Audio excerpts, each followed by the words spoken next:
Soal buku yang pesannya itu kuat banget, sampai-sampai diklaim udah menyentuh jutaan hati di seluruh dunia. Nah, kali ini kita akan bedah fenomena global di balik buku yang judulnya La Tahzan. Pasti pernah kan? Siapa sih yang nggak pernah ngerasa cemas, khawatir, atau sedih? Itu bagian dari hidup kita sebagai manusia. Perasaan yang kadang berat banget dan seringkali bikin kita ngerasa sendirian. Tapi, gimana kalau saya bilang ada satu jawaban, atau lebih tepatnya sebuah perspektif yang jadi pegangan jutaan orang waktu mereka ngadepin perasaan itu?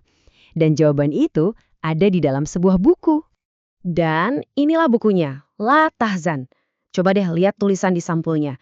Karya fenomenal. Wow, ini bukan sekadar klaim biasa ya. Ini tuh kayak penanda awal kalau ada sesuatu yang benar-benar luar biasa di dalamnya. Dan fenomenal itu emang kata yang pas banget. Soalnya, skala suksesnya itu nembus batas negara dan budaya loh. Nyentuh jutaan orang. Dan ya, jadi fenomena yang rasanya wajib kita kulik lebih dalam. Satu. Cuma satu angka.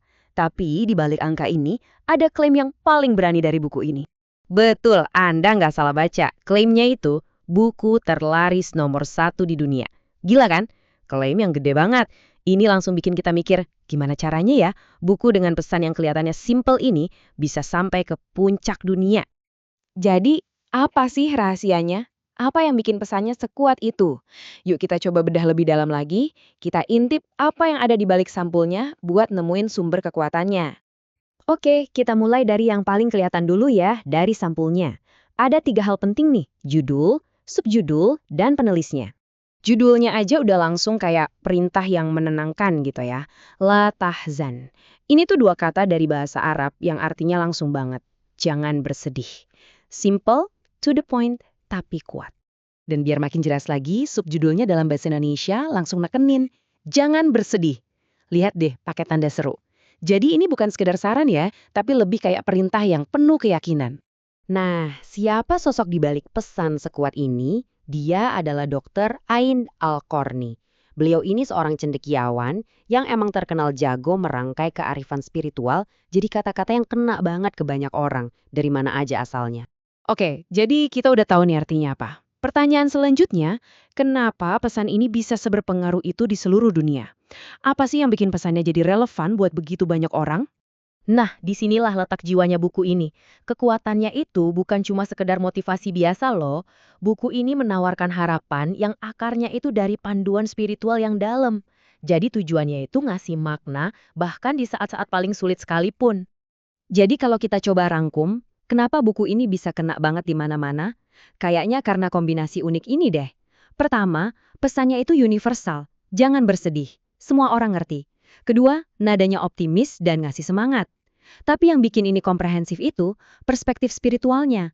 Jadi kearifan klasik dibungkus pakai bahasa self-help modern yang gampang dicerna. Dan yang paling penting, buku ini langsung nembak ke emosi inti kita sebagai manusia, rasa sedih. Oke, sekarang coba kita tarik semua ini ke diri kita masing-masing. Apa sih pelajaran yang bisa kita ambil dari fenomena La Tahzan ini buat kehidupan kita sehari-hari? Ini dia intinya, pemberdayaan. Pesan dari La Tahzan itu sebenarnya adalah sedih itu cuma perasaan, bukan takdir. Anda itu bukan korban. Justru sebaliknya, Anda punya kekuatan buat mengelola dan merespons rasa sedih itu. Nah, pesan di buku ini sebenarnya bisa kita terjemahin jadi 3 langkah praktis yang simple banget. Pertama, akui aja perasaan Anda, terima, jangan dihakimi. Kedua, coba bingkai ulang cara Anda melihat situasinya. Dan yang paling penting nih, yang ketiga, secara sadar, pilihlah harapan, bukan keputusasaan.